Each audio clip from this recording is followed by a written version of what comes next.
اور روزے کا ایک بہت ہی اہم مقصد ہے، بہت ہی بڑا مقصد ہے، اس مقصد کو ضرور ذہن میں رکھنا چاہیے، ہر روزے دار کے پیش نظر یہ مقصد ہونا چاہیے، ہر صائم کے نگاہ میں یہ مقصد ہونا چاہیے، اور وہ مقصد یہ ہے کہ روزے کے ذریعے اللہ تبارک و تعالی ہم کو ہماری بندگی کا احساس کراتا ہے۔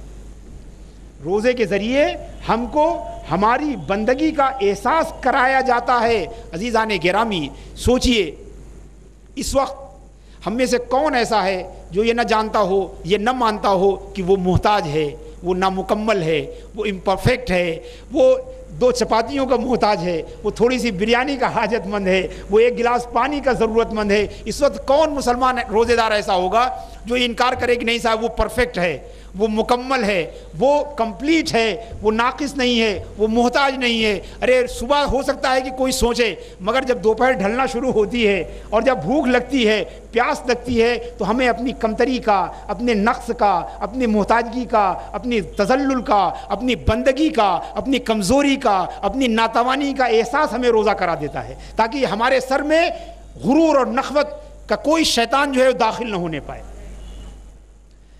کوئی بھی شیطان جو ہے ہمارے دلوں میں کبر اور نخوت نہ داخل کر سکے۔ گویا رمضان ہمیں تواضع سکھاتا ہے، ہمیں بندگی سکھاتا ہے کہ جب جانتے ہیں کہ ہم بھوکے ہیں تو ہم محتاج ہیں، جب ہم محتاج ہیں تو ہم ضرور بندے ہیں، ہم ناقص ہیں، ہم انکمپلیٹ ہیں، اس لیے کہ اللہ وہ ہے جو کھلاتا ہے، کھاتا نہیں ہے، اور بندہ وہ ہے جو کھانے کا محتاج ہوتا ہے۔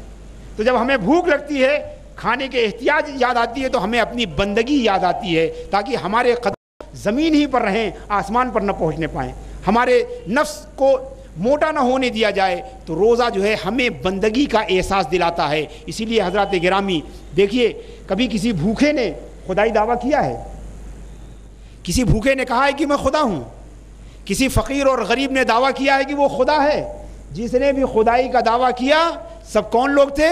وہ لوگ تھے جنہیں نہ کبھی بھوک کی ضرورت تھی، جنہیں نہ کبھی پیاس کی ضرورت تھی۔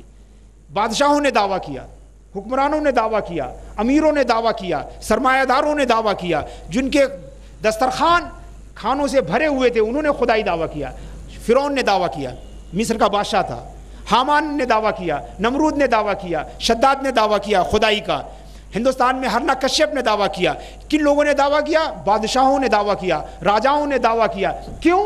چونکہ ان کی ساری ضرورتیں پوری ہو جاتی ہیں، تو نفس شیطان ان کے دل میں یہ وہم ڈالتا ہے کہ اب تم محتاج نہیں ہو کسی کے، تم کسی کے ضرورت مند نہیں ہو۔ جب انسان یہ سمجھتا ہے کہ وہ محتاج نہیں ہے، وہ ضرورت مند نہیں ہے، تو اس کے دماغ میں خدائی کا نشہ چھا جاتا ہے۔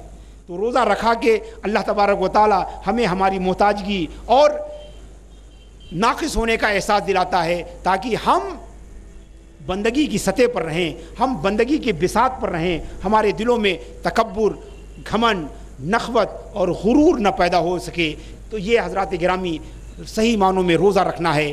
تو روزے کے مقاصد کے ساتھ ہم روزہ رکھیں، روزے کا اہتمام کریں۔ صرف ایسا نہیں ہے کہ سماج روزہ رکھتا ہے لہذا ہم روزہ رکھتے ہیں، سارا گھر روزہ رکھتا ہے لہذا ہم روزہ رکھتے ہیں، سوسائٹی روزہ رکھتی ہے لہذا ہم روزہ رکھتے ہیں۔ دوستو یہ روزہ نہیں ہے، بلکہ روزہ وہی ہے جو اللہ تبارک و تعالیٰ کے حکم کی پاسداری میں، اللہ تبارک و تعالیٰ کی رضامندی کے لیے اور تقوی کو اچیو کرنے کے لیے، روزے کے ان مقاصد کو حاصل کرنے کے لیے جو روزہ رکھا جائے گا وہی روزہ ہے۔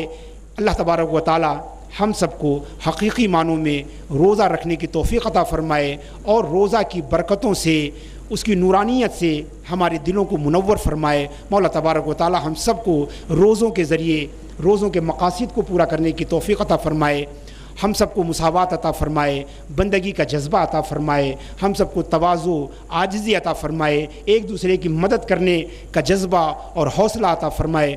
وصلی اللہ تعالی علی خیر خلقہ محمد وآلہ واصحابہ اجمعین برحمتک یا ارحم الراحمین۔